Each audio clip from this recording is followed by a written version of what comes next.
approach? Well, he'd say hello and introduce yourself and greet the person. Very good.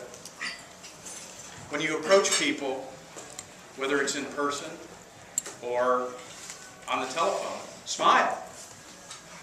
They say people can see a smile across the telephone. So let's say you walk into a restaurant. Hey, how are you doing? They first qualify you. Thank you for coming to Barbesco. They want to qualify and ask questions. When I'm sitting down with one of my clients, what will happen frequently is I'll walk into their office. Maybe if it's somebody I've never spoken with before. We'll say, well, tell me what you got. Tell me what you got. Tell me what you can do for me.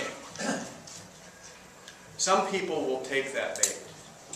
Some people will start talking about how great their company is, how wonderful they are, all the different products, all the different services that they offer. And the person, when you're finished, says, I'm not interested in that. Qualify. Qualify is the same thing as question.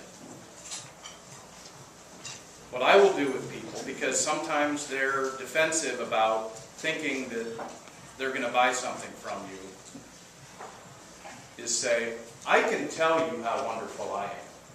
I can tell you the myriad of products and services that we offer. I could sit here and talk for 4 hours on what I can do for you. But what's important is I need to understand your business. I understand what you need. If you're a life coach or a personal success coach, you want to question those people. You want to ask an open-ended question. What are you looking for? Because that way, first of all, you're saying, your time is important to me. And I could spend a lot of time talking, but what I want to do is really understand what you're looking for. You can also run into gatekeepers when you ask questions. You could be spending an hour with somebody that can't make a decision. So qualifying, it does something for you, but it also does something for the customer. Because it's extremely important to find out what they need. Then you can just pinpoint what they're looking for. Agreement of need. Obviously, after you ask a lot of questions, you get a lot of answers. So from those answers, then you can talk to your client and say, okay, you're looking for a will. You're looking for this vehicle. Well, if they talk about a will, you can talk about a will, and then maybe add to that and say, well, here's some other things that you fit into the will, and maybe you didn't think about it. So once they say, okay, I'm interested in that. A common trap that you'll fall into is they get ready to buy. And you take the order and you move on down the road, or you take the order and you don't spend enough time selling the value of doing business with you. What's extremely important when somebody gets ready to buy, you then explain to them why it's important to do business with you, why it's important to listen to your speech. Why is that? When you're selling something, first of all, they can reject your contract within 72 hours. This is also a psychological process. And if you don't go through the value, first of all, they may buy from you today, but you want to be able to sell to these customers over and over and over again. Here's a question. If I offer free shipping, and you offer free shipping, and you're my competitor, but you never tell my customer that you offer free shipping, do you, in the customer's mind, offer free shipping? No.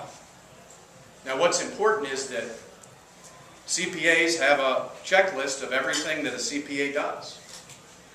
If you don't tell that customer everything that a CPA does, it doesn't exist to them. So it's very important in your head, if you've been in the business for a long time, it's very easy to overlook things. So what I tell people is, if you're looking at why do people do business with you, you should sit down and make a list. Even the things that you think that everybody should know what a CPA does, or that a salesperson does, or that a telecommunications company does. Make sure you stop that customer and say, okay, I just want to let you know you have 72 hours to change your mind. Just to let you know, you are going to get free shipping. And the price that we quoted you is good for 30 days. You may think, oh, this is just not that important. It's extremely important. Now you fill the need. You agree to what you want, you get them the product or service that they want, and you close the sale. You then cement the sale later. In my instance, I ship products to people. They always get a tracking number. And when you close the sale, you say thank you for your business, which is even more important.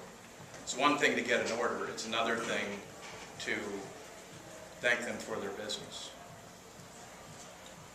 Anybody in here have ever gone through McDonald's? They use this process. Thank you for coming to McDonald's. They ask you a question. Would you like an apple pie with your lunch today? You say yes or no. No, I really like a hamburger. A lot of times what they will do, of course, fill the need very quickly, close the sale, but selling the value of doing business with them, you want some ketchup with your fries. They'll do that often when you leave. And they'll close the sale. Thanks for coming to McDonald's. It happens very quickly.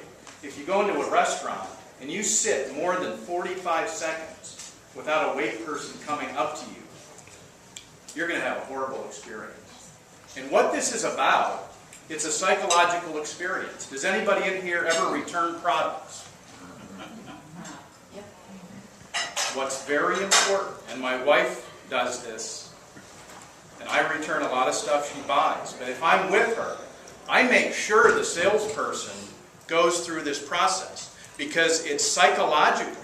You have to go through this. There is no ands, ifs, or buts about it. If you don't go through this process, if there is no value of doing business with JCPenney, then you're more likely to send it back. Because a lot of times my wife goes, oh yeah, I want that, and the salesperson will be there. I'll say, tell her about the warranty. What if she wants to return it? Give her all the details of this transaction, and can she get out of it if she wants to get out of it? And if she does, how does she want to get out of it? I take product back from customers. If it doesn't work, then I take it back. But I let them know it needs to be new in the box because I can't send it back to my distributor or my manufacturer. So this process is something that it's a buying process. It's a selling process. It's a way to convince people. So if you are trying to persuade people, you need to follow a process.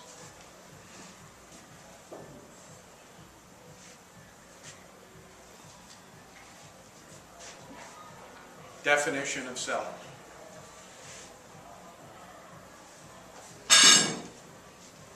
I would like for everybody to read this with me. The transfer of emotion from one person to another. A professional salesperson transfers emotion from one person to another. A professional salesperson follows the Kirk principle and the 7 steps of the sale. This is just the tip of the iceberg. What we're talking about is principles. There's also some techniques, but it would take a lot more time for us to go over that. It's something that if you want to talk one-on-one, we can certainly do that. Mr. Toastmaster.